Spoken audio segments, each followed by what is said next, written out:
at 5. The Federal Reserve cuts its benchmark rate again. That quarter of a percentage point knocks the benchmark rate down to its lowest level since 2022. The government shutdown delayed key economic data, forcing the Fed to rely on private sector surveys instead. But the Bureau of Labor Statistics did churn out a belated consumer price index, which showed inflation at 3%, still above the Fed's 2% target rate.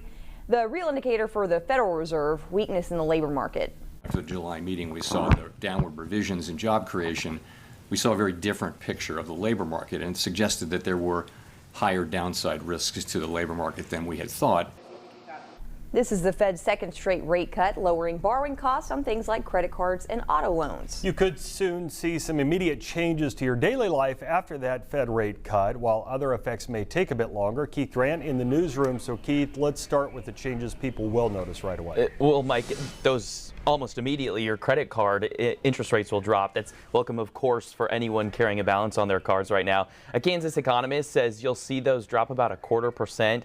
However, that same economist says mortgage rates likely won't change too much. Today's decision may just keep them steady, but if you're in the market for a car, you might see slightly lower loan rates and potentially even some relief at the dealership as car prices dip. But the ability to borrow for General Motors can borrow on a floating rate basis. Ford Motor Credit can borrow on a floating rate basis. They are able to pass the savings on to their customers almost immediately.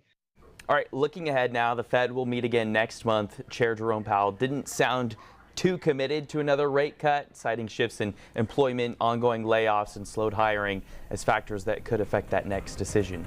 Rachel?